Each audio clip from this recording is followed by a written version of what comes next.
तो बच्चों यहाँ पे हमें दे रखा है एक पुली सिस्टम है, the particle 1 and 2 are accelerating and force is imparted by the string, then the tension in the string are given to you, that is T1 and T2 respectively. Ignoring the all contracting surfaces, study the following statements. So we have to check the which of the following statement is valid or not. Okay, so let us discuss. सबसे पहले बेटा हमें यहाँ पे दिख रहा है, अगर हम इसको एक सिस्टम मान लें, right, we will consider it as a system. Okay, तो आप लोगों को पता है यहाँ पे कि अगर हम कंसीडर करें कि if M2 is greater than M1, okay, we are writing if M2 is greater than suppose, तो अपना फर्स्ट वाले केस वन में, ओके, टी तो इंटरनल फोर्स है, तो एक्सटर्नल फोर्स हो जाएगा M2G माइनस M1G।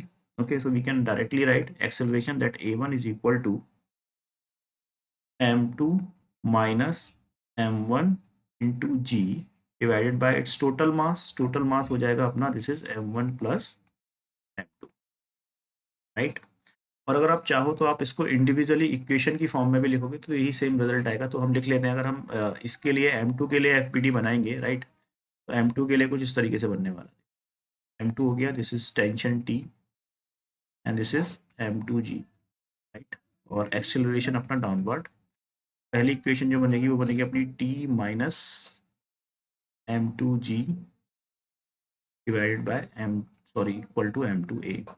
सिमिलर भी अगर हम M1 के लिखेंगे तो ये आएगा अपना, बिकॉज ये ऊपर जा रहा है तो इसका एक्सेलरेशन अपवर्ड हो जाएगा, तो we can write M1, this is again M2G। यहाँ पे हमने गलत लिख दिया सर,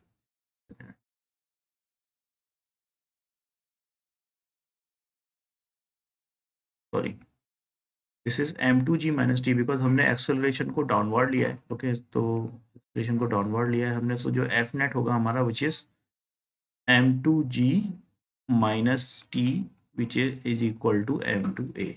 और अगर हम M1 के लिए देखेंगे सिमिलर वे में, तो टेंशन इधर हो गया एंड M1G नीचे की तरफ और एक्सेलरेशन इसका वर्टिकली अपवर्ड, तो हम लोग लिखेंगे this is T minus M1G and that is equal to A। तो अगर हम इसको ऐड करते हैं तो आप लोग को जो सेम रिजल्ट है हमारा, दिस इज A1 हमने लिया है, तो ये रिजल्ट आपको मिल जाएगा। ओके, राइट, बट कैलकुलेशन बहुत लेंथी हो जाएगी, that's why we have taken a shortcut. Okay, तो this is for the case one. अब हम अगर केस टू की बात करें, तो केस टू में यहाँ पे बेसिकली एक फोर्स लग रहा है विच इज M2G, अगेन यहाँ पे M1G तो नीचे की तरफ लग ही रहा होगा, है ना। तो हम लोग अब हम पुल कैसे करा रहे हैं, हम पुल करा रहे हैं बेसिकली यहाँ पे जो हमारा टोटल मास है विच इज M1। ओके, तो हम लोग यहाँ पे इक्वेशन जो अपनी बनने वाली हम लोग लिख सकते हैं, this is A2 is equal to M2 minus M1G divided by this M1, right. तो ये अपने को यहाँ पे A1 और A2 का रिलेशन मिल गया। अब हम देख लेते हैं कि A1 और A2 बराबर होंगे या ग्रेटर देन होंगे या इक्वल होंगे, तो इसके लिए हम लोग क्या करते हैं, इसको डिवाइड कर देते हैं जस्ट। ओके, यहाँ पे अगर हम डिवाइड करेंगे, this is A1 upon A2। Okay, तो आपको पता है ये वाली टर्म ऊपर दोनों में सेम है, तो M1 अपना ऊपर चला जाएगा, तो ये आ जाएगा M1 upon M1 plus and which is always less than 1।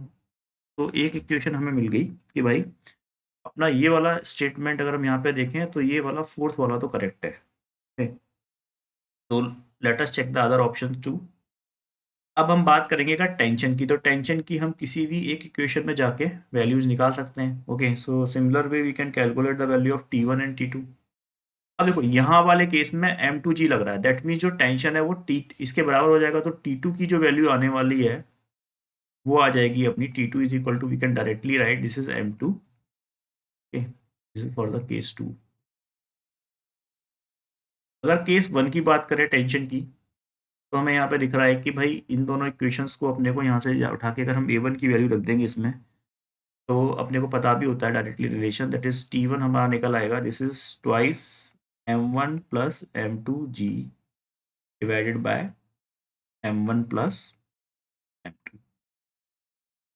तो अब यहाँ पे भी इसको चेक कर लेते हैं, T1 अपॉन T2 निकाल लेते हैं हम लोग। तो T1 अपॉन T2 जब हम लोग निकालेंगे यहाँ पे, तो कुछ कैंसिल हो रहा है, क्योंकि G कैंसिल हो जाएगा अपना, है ना, G कैंसिल हो जाएगा और ये आ जाएगा divided by T1 upon T2 we are going to calculate।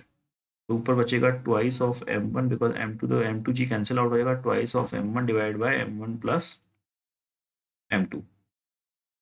Okay, तो अब अगर हम इसको लिखें तो जो हम लिख सकते हैं 2 upon into 1 plus m2 upon m1। Okay, तो ये अपना रिजल्ट अपने को मिल गया है ना। तो अगर हम यहाँ पे देख रहा है हम लोग को कि जो t1 अपॉन t2 की वैल्यू है that is depends on the value of m1 upon m2। हम लोग इसके बारे में कुछ नहीं बोल सकते है ना, it is depends on m1 upon m2, right. ये बड़ा भी हो सकता है, स्मॉल भी हो सकता है और छोटा भी हो सकता है, तो we can not say anything about t1 upon t2। Now अब बात करते हैं हम लोग यहाँ पे n1 की। ओके, तो जो n1 था यहाँ पे, this is the force imparted by the string on the पुली था, है ना। तो अगर हम यहाँ पे बात कर रहे हैं n1 की, तो n1 की जो वैल्यू आएगी बेटा, वो हो जाएगा अपना n1 is equal to twice of t1। And similar way अगर हम लोग n2 की बात करेंगे which is also twice of t2। अगर हम यहाँ पे एफ बी टी इनका ड्रॉ करेंगे तो यहाँ पे देखो टेंशन टेंशन लग रहा है, तो टी टी टेंशन जो लग रहा है वो date is n1। Similar way यहाँ पे टेंशन इस तरफ अगर पुली के लिए एफ बी टी बनाओगे तो this is n2। Okay, and this is your n। इस तरीके से हमने 2t1 that is equal to 2t2। तो आपको पता है कि जो रिलेशन आपका टेंशन के लिए आ रहा है वही सेम रिलेशन अपना नॉर्मल के लिए भी आने वाला है, बस 2 से 2 तो कैंसिल हो जाएगा, है ना। तो आपको दिख रहा है कि हम लोग ना तो n1 और n2 के बारे में कुछ बोल सकते हैं कि बड़ा होगा छोटा होगा क्या होगा, है ना। ना ही t1 t2 के बारे में, केवल एक्सेलरेशन के बारे में बोल सकते हैं, बिकॉज यहाँ पे एक्सेलरेशन रिजल्ट अपना जो आ रहा है वो आ रहा है अपना m1 divide by m1 plus m2, तो this is always less than 1, है ना। तो option 4 is correct. So let us check the option relation 1 and 2nd and 3 is followed not, 2nd and 4 is followed, second followed नहीं कर रहा है, only 3 is, this is also not correct, so option 4 is absolutely correct for the given problem. Thank you very much and I hope you will understand.